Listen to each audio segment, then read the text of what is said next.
Buenos días, somos el grupo 2M2 y vamos a presentar los tesoros coloniales de la Ciudad de México. El equipo está conformado por Rojas Carla Azucena, Ávila Linares Astri Yuriel, Frías López Andrea Lucero, Pinto Álvarez América Victoria, Paniagua Hernández Catherine Samantha y Jimena Telles Navarro. El periodo prehispánico como un contexto para entrar de mejor manera al tema. Está compuesto desde aproximadamente el 1325, cuando los mexicas fundaron la gran ciudad de Tenochtitlan en el islote del lago de Texcoco.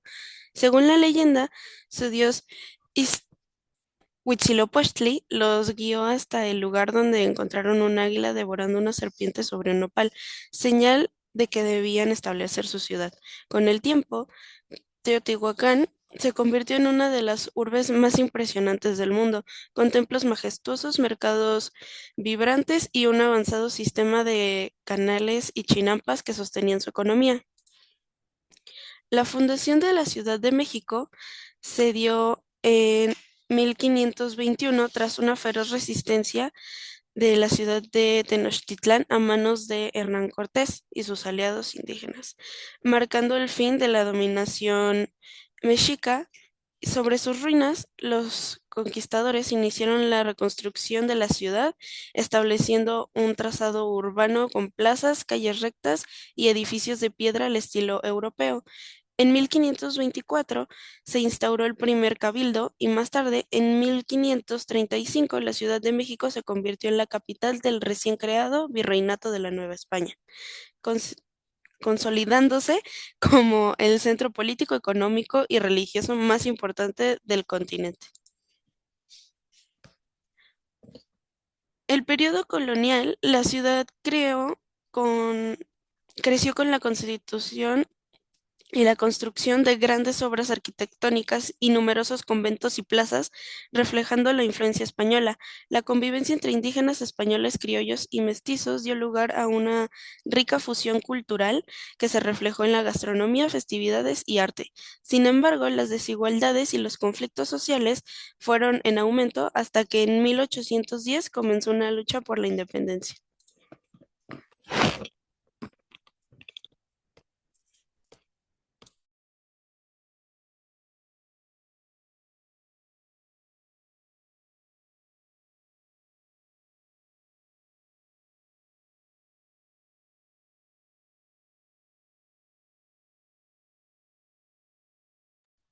Sociedad de Desarrollo Urbano en la Ciudad Novohispana. La Ciudad de México colonial creció siguiendo un trazado en la Plaza Mayor, que hoy en día es el Zócalo, en el centro, rodeada por edificios administrativos y religiosos. La sociedad estaba estratificada por origen étnico, tanto con peninsulares y criollos en el centro, y las castas se ubicaban en la periferia. La iglesia controlaba tanto la educación como la vida cotidiana, mientras que la ciudad enfrentaba problemas como inundaciones y desigualdad en la distribución del espacio. Algunos de esos puntos, tanto en la sociedad novohispana como en el desarrollo urbano, son la estructura jerárquica, en el cual consiste que la sociedad estaba estratificada en función de la raza y el origen, con los peninsulares en la cúspide, seguidos de criollos, mestizos, indígenas y afrodescendientes. El rol de la Iglesia tenía un gran poder en la educación, la moral pública y la organización de la vida cotidiana.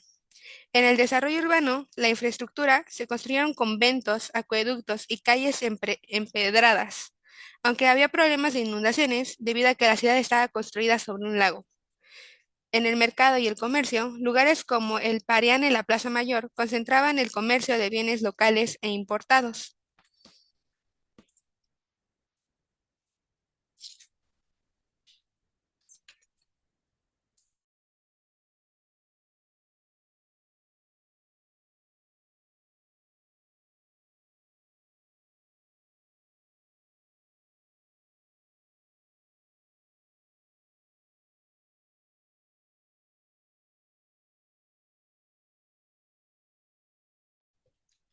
Bueno, ahora a continuación les voy a mencionar la arquitectura colonial, que la arquitectura colonial de la Ciudad de México refleja la fusión de influencias indígenas y europeas durante la colonización.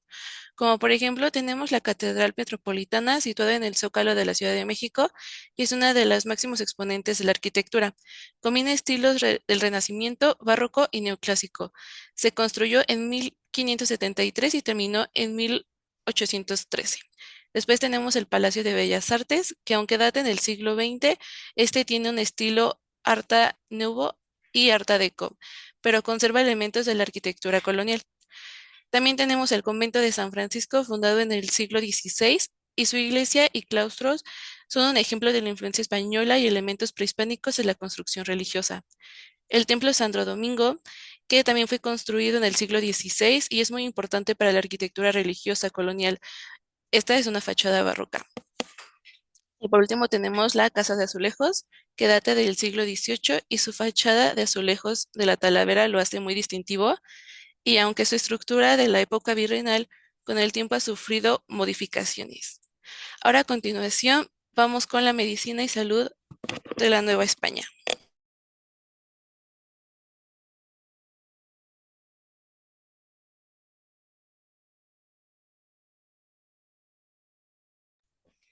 Respecto a la medicina y salud en la Nueva España, durante el periodo virreinal, la medicina en la Nueva España combinó saberes indígenas y europeos.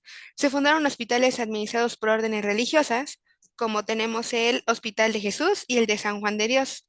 En estos se brindaba atención a enfermos, pero la falta de medidas sanitarias y la llegada de enfermedades como la viruela provocaron epidemias que afectaron gravemente a la población indígena. Como ejemplos tenemos la medicina tradicional europea, en donde se mezclaban conocimientos médicos indígenas con la medicina europea basada en la teoría de los humores.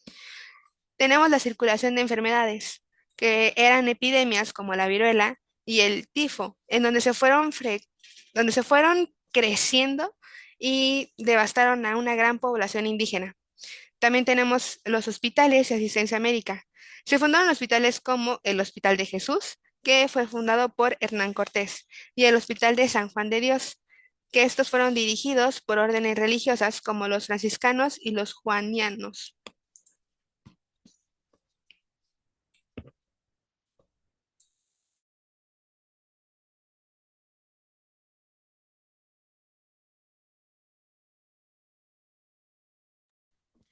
Hola, mi nombre es Carla Azucena y yo les voy a hablar sobre los sabores de la Ciudad de México.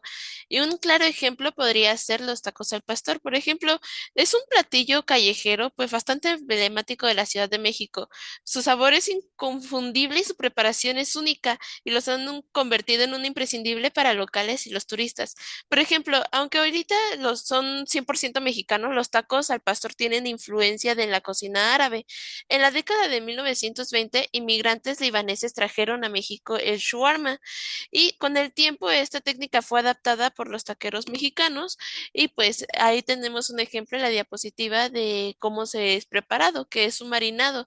La carne de cerdo se marina con achiote, chiles secos, vinagre, ajo, orégano y especias, dándole su característico color rojo y anaranjado. Se cocina en un trompo vertical, igual que el kebab o el shawarma, donde se va asando lentamente al fuego y pues se corta la carne en finas tiras directo a la tortilla y se acompaña con cilantro, cebolla y cebolla picada. Y pues puedes ponerle ya sea salsa roja o verde, dependiendo del nivel de picante que te gustaría agregar. Y la rodaja de piña, que pues algunos consideran opcional, pero pues es un clásico. Y un toque de limón y sal y pues es bastante rico para nosotros los mexicanos. Otro claro ejemplo podría ser las tortas de tamal, las guajolotas, que estas nacieron en la Ciudad de México como una solución práctica para quienes necesitaban un desayuno rápido y sustancioso. Aunque el tamal tiene origen prehispánico, su combinación con bolillo surgió en los puestos callejeros, donde los vendedores comenzaron a meter los tamales en un sartén para que fueran más fáciles de llevar y comer.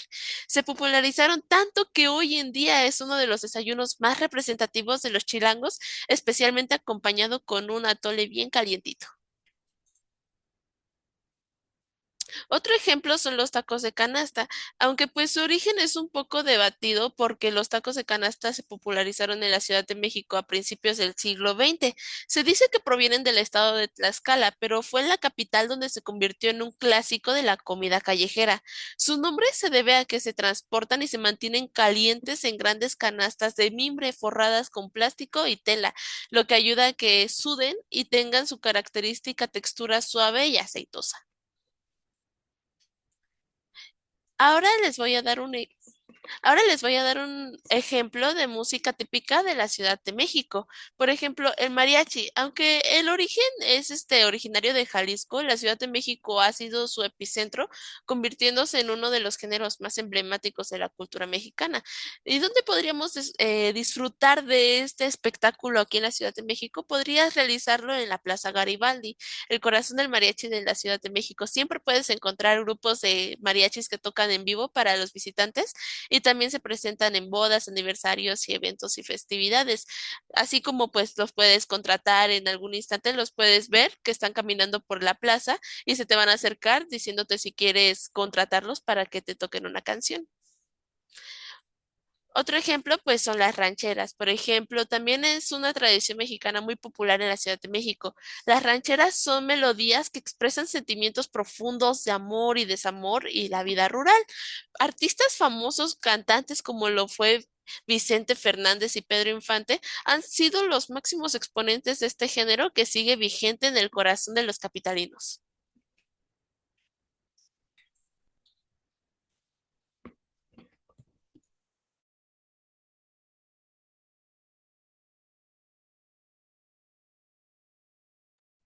Bueno, ahora hablando más sobre el arte novohispano, tenemos aquí tres autores, como por ejemplo tenemos a Diego Rivera, que hizo el juicio final en 1750. Fue uno de los pintores más importantes, conocidos por su habilidad para fusionar elementos de la tradición europea con el arte indígena. Y bueno, esta obra representa la religión de imágenes de la salvación y la condena, y es un estilo barroco con detalles muy dramáticos. Después tenemos a José Ibarra, que realizó la Virgen de la Luz en 1731. Es un pintor muy destacado en lo barroco y en la pintura religiosa. Su pintura es un dominio del claustro. Sus trabajos mostraban una mezcla de iconografía religiosa y católica, con elementos de cultura local. Y por último tenemos a Juan Correa, que realizó la Virgen de Asunción en 1680, también famoso por crear composiciones religiosas. Su pintura observa como una representación de la Virgen María ascendiendo al cielo rodeada de ángeles. Su estilo es barroco y se ve en el uso del color vibrante, la ornamentación y la creatividad de los componentes.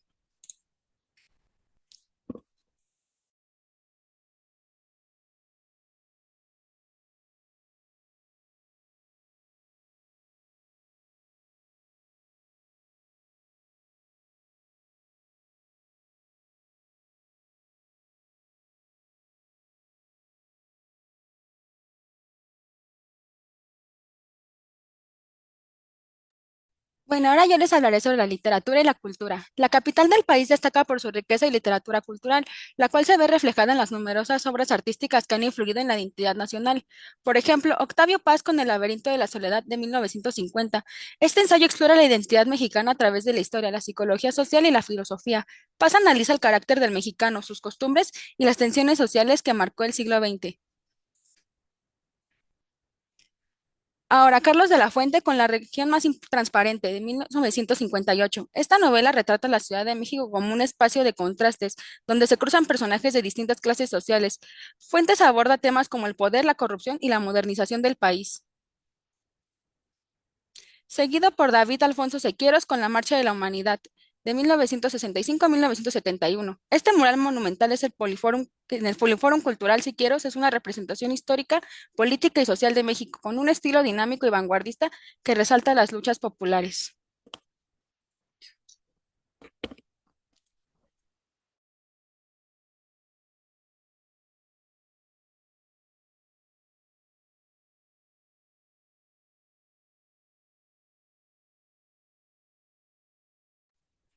Ahora yo, América Pinto, les voy a hablar sobre los festejos y celebraciones que se conmemoran en la Ciudad de México.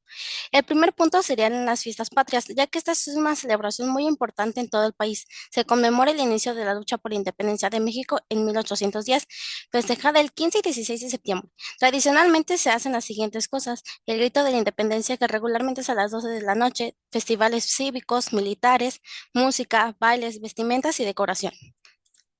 Como siguiente punto sería la Navidad y el Año Nuevo. La Navidad se celebra con una cena familiar el 24 de diciembre, con platillos típicos como sería el bacalao acompañado de un rico ponche. A medianoche se intercambian los regalos y algunos asisten a la misa de gallo. El 25 es un día regularmente para descanso y convivencia en familia.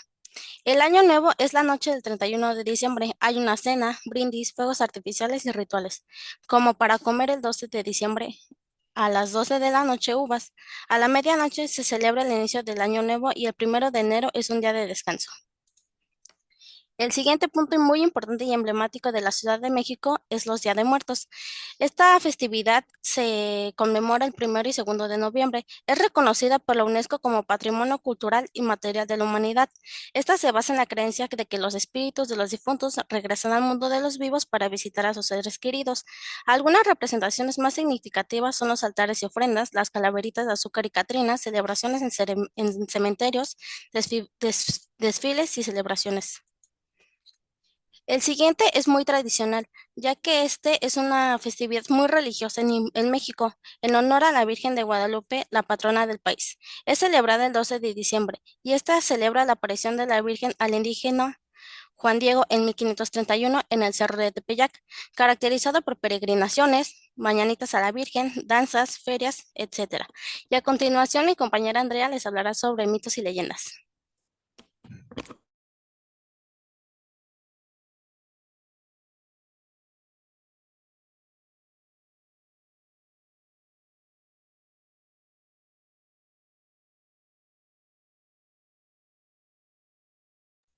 Bueno, empezamos con La Llorona, que me parece a mí que es una de las leyendas más populares del país, sino que incluso la más popular. Esta leyenda cuenta la historia de una mujer que tras perder a sus hijos vaga por las calles de la ciudad llorando y lamentándose. Se le suele escuchar en las cercanías de canales y ríos, especialmente en Xochimilco, donde sus lamentos estremecen a quienes la oyen. Después pasamos al Callejón del Diablo. Ubicado en la colonia Mixcoac, este callejón es famoso por relatos sobre apariciones demoníacas. Se dice que un hombre ambicioso hizo un pacto con el diablo y desde entonces extrañas figuras y sombras aparecen en el lugar. Y por último, la casa de la tía Toña. En la tercera sección del bosque de Chapultepec se encuentra esta casa envuelta en misterio. La leyenda habla de una mujer que vivía aislada y que tras un trágico suceso se convirtió en un alma en pena que aún ronda la zona.